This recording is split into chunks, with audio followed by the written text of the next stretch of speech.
All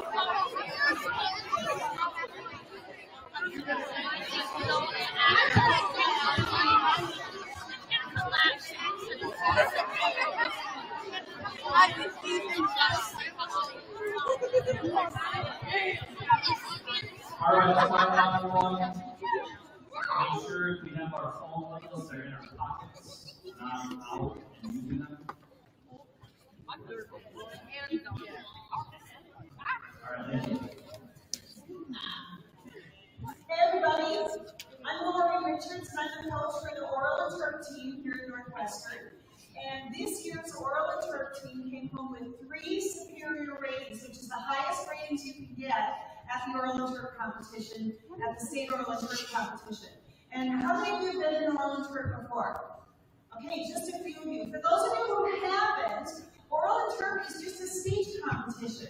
And it's an opportunity for people to get up and basically tell stories. And there are several different divisions, and you're going to see 3 of them today. The first one is by Annie Dvorak, and it's poetry. So help me welcome Annie.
Introduces us to an elderly woman reflecting on her life.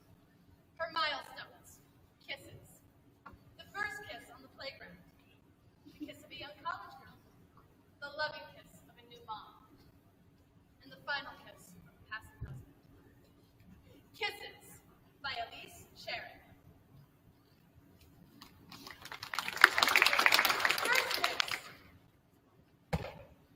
Boys were officially dumb. I mean, I already knew they were mean.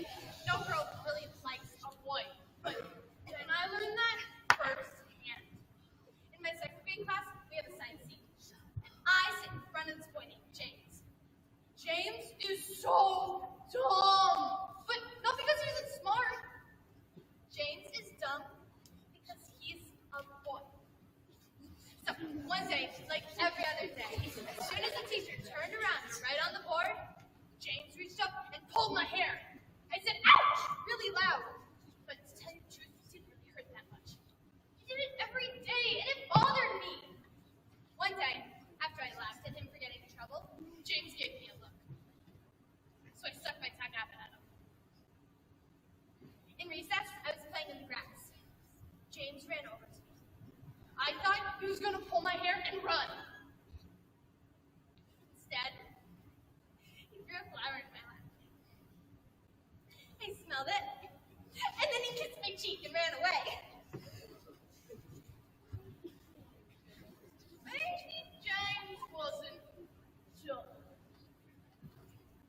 Maybe he just wasn't as dumb as the other boys. Co-ed kiss. I was a freshman, and I was so afraid of college life. I was willing to do anything to fit in. I must have been the only freshman who didn't fully understand the term co-ed. Co-ed meant that boys and girls went to the same school. The boys and girls were separated by just a few buildings. At my first dorm party, we played games. During our first rounds of Truth or Dare, I chose Truth. It's true, I didn't wear makeup until I was 17. It's true, I went to prom with my cousin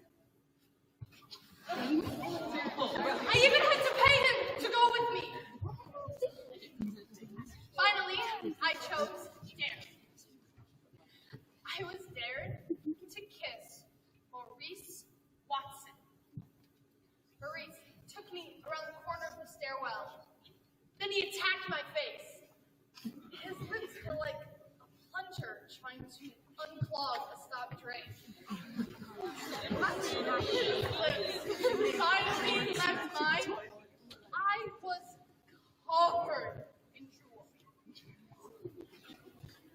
I think I also had a mild concussion.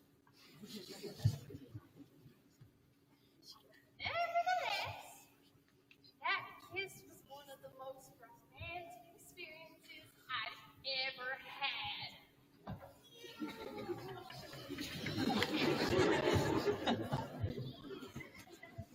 Mother's Day. 9 months. Excruciating number of months to wait. The feelings one feels when pregnant is one of life's biggest blessings. It's indescribable. I've never felt more beautiful than I did in those 9 months. Finally, the wait was over. After a hard labor, the nurse placed my son in my arms. I was scared. So was he. He shivered and cried, and so did I. But I held him tight. I knew that he knew. He was safe. And I was mommy. As I sat there, slowly rocking in my chair, the prelude of things to come, I looked at my creation, and he seemed to be patiently waiting on me. I calmed his fears, and he calmed mine. This warm skin, I placed my lips gently on his forehead. Kiss to start.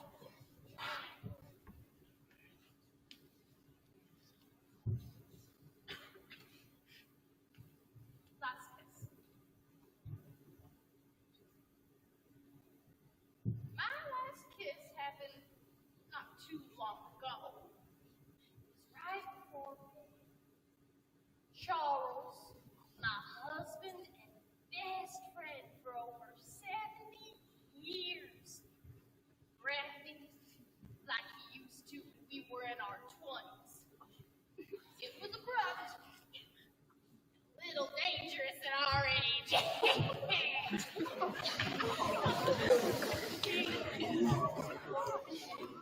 He spun me around, grasping my hand like he never had before. Slowly rubbing his thumb back and forth. He leaned forward, kissed my hand. As I grow older, I remember less, miss even more. I miss my husband dearly. When he held my hand, that was the most important kiss of all. Kiss of my first, only, and last love. So, those were my kisses. James in elementary school, Maurice in college, my firstborn, best kiss of all, from my husband. Oh, yes. The kisses.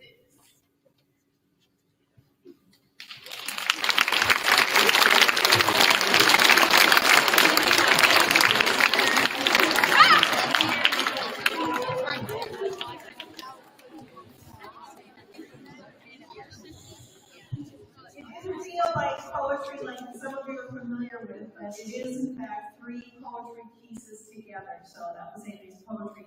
The second piece is a duet acting piece, and Abby Schnell and Shelby Gordon put this together, and they too brought home a superior at the state competition. So please help me welcome Abby and Shelby.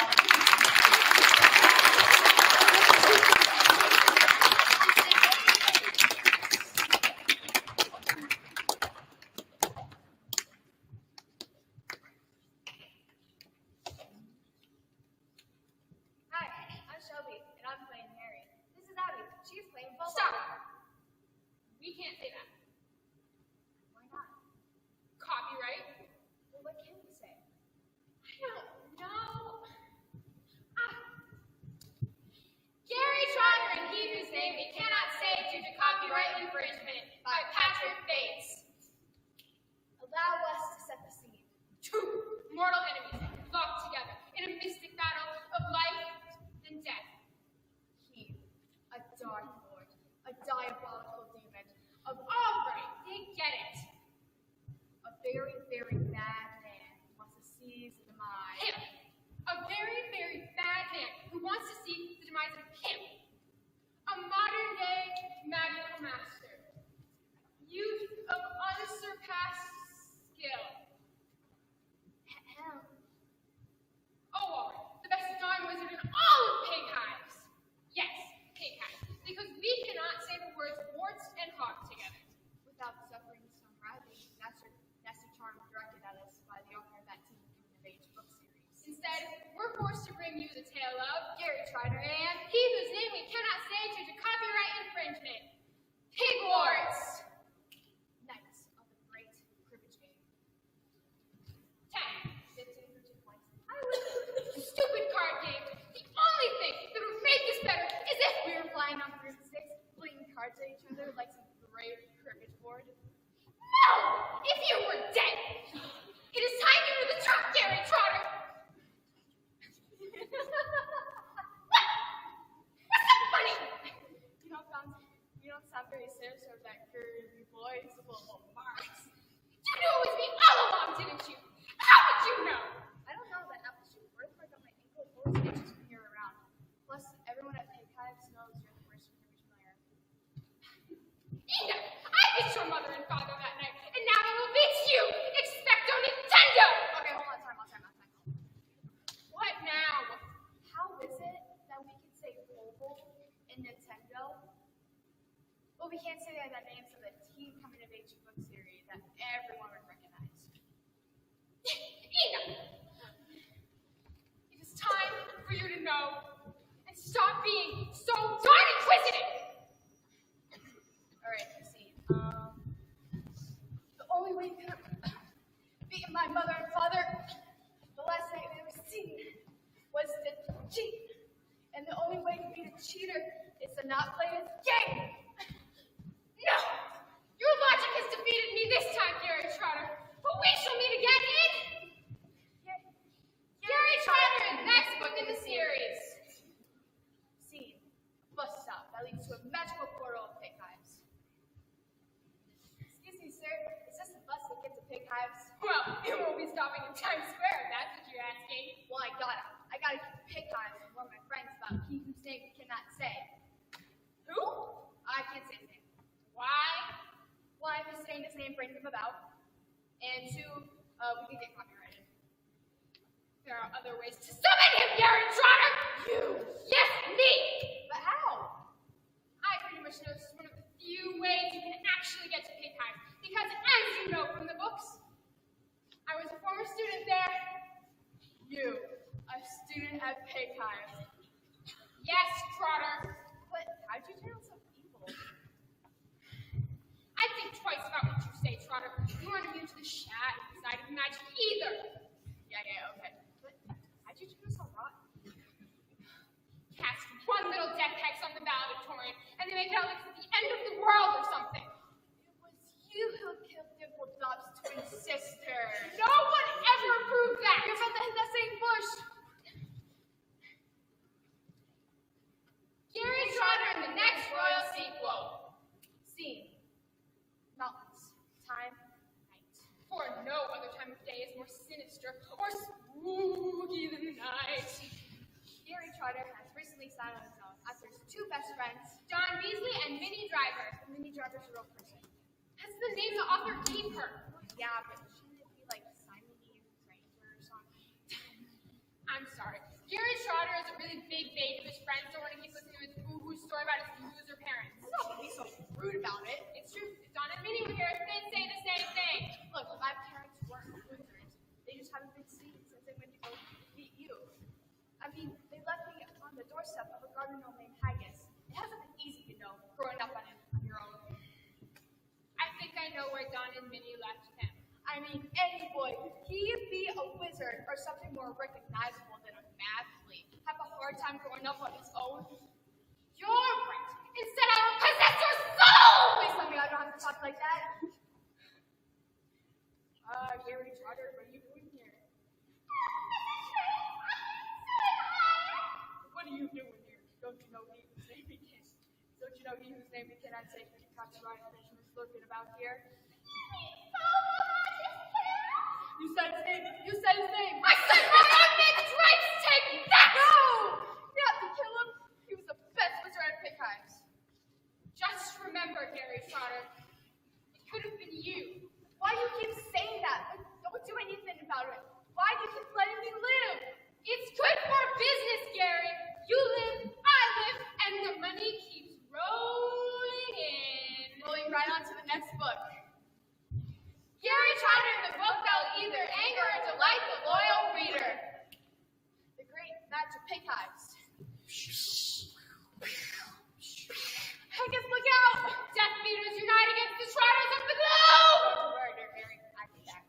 I'll get you, Gary Trotter, and your little pal, too. You leave my pigeon alone. Too late! Swim out of mud! No! Hit me! Voldemort, I know goodness will prevail over badness. Gary, I am your mother and father. Okay, hold on. My mother and my father? Yes. All three of you? One body? Yes. Isn't that a bit much for fantasy? No, it's possible. How is it possible? Well, through the process of osmosis, we actually conjoined during the great current match of the cosmos and turned into the one entity you see before you today. Yes, your mother is not wild about my kiss. Mother, is that really you? Yes. I am the voice of Voldemort, dearest. And you, father? Your father speaks through Voldemort in a different way. Well, kid, I used to just once. No. Mom. Oh, all right.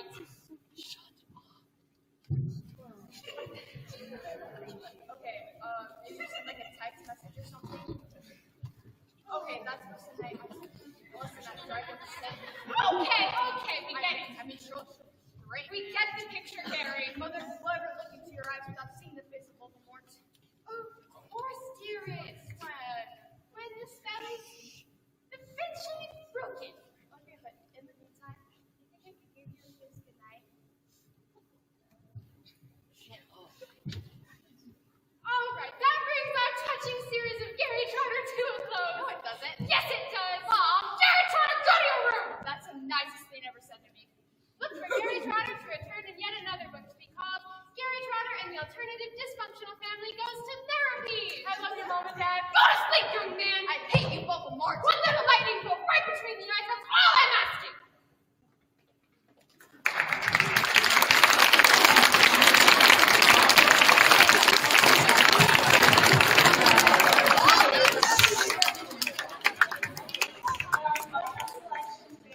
Oratory piece. Now, an oratory is a speech that someone else gave, and now Annie's going to give it in her own voice. So it's a speech someone else already gave, but she's going to do it her own way. So help me welcome Annie to work.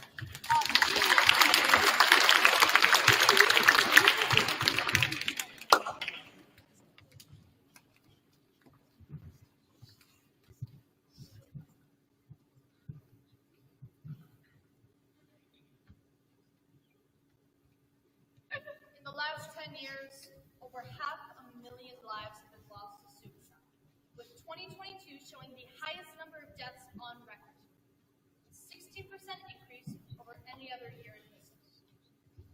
The group showing the fastest increase, teenagers and young adults, with an increase of 44% in those 10 years. 44%. Pastor Les Brown and Ben Lionel Scott have made it their mission to help teenagers and young adults like myself manage our expectations, and fight our way through the challenges we face in life. Life Happens by Pastor Les Brown and Ben Lionel Scott. I don't care how good you are. I don't care how talented you are. I don't care how much you work on yourself. There are going to be times where things aren't going to go right. There are going to be times when anything that can happen will happen. Life happens. The unexpected, the uncalled for, the unintentional. We've been damaged emotionally, damaged spiritually. It may be your business. It may be your heart that is broken today. It may be the number in your bank account that is screaming at you that you are broke because you break physically, and you can break mentally, and you can break your heart, and you can break your spirit, and all of those are going to leave a mark. But the mark that they leave can be the mark of victory, or it can be the mark of defeat. But it is staying with the breaking that produces the blessing. It's not what you go through that determines where you end up. It's who you listen to. Because I think right now you're walking through a valley between two voices. One is wisdom and one is worry. One is gratitude and one is grumbling. One is blame and one is faith. Because every time that you break, and in every way that you break, wants a chance for you to give up and for you to fall apart, it is also an opportunity to get smarter, and to get faster, and to get tougher, and to get more stable, and to get more resilient, and to get better. What I need you to do is I need you to find a reason to keep going. And if you can't find a reason to keep going, I know you're strong enough to do it, because you're human. And every human has what it takes to get through whatever they're going through, if they decide to. Push through it. Push through it. Tragedy and trials come to everybody. Only the strong survive. Regardless of what happens to you in life, regardless of the adversity and regardless of the opposition, regardless of the trials and tribulations, nothing in this world can stop you. The only thing that can stop you is you. No situation, no circumstance, no piece of adversity can define your life. Never let a circumstance define you. And I'm not retreating. I'm not running. I don't care what they say on paper. I don't care if they say we're outnumbered. We live by this and we die by this. We don't run. We are going to stand and we are going to live and we are going to die by what we stand for. And everybody is going to know who we are and what we represent and what we're a part of. I have staying power. I have staying power. If you would be willing to fight your way through this battle, fight your way through cancer, fight your way through this singing career, fight your way through boxing, fight your way through it, I'm telling you, at the end of this fight, it's going to come. As you rise up and out of that wretched and dismal place, and as you leave behind what you were and you take the form of who you are supposed to be, you will see that in the very act of standing up and in the very act of fighting on, you will become and you will remain unbroken.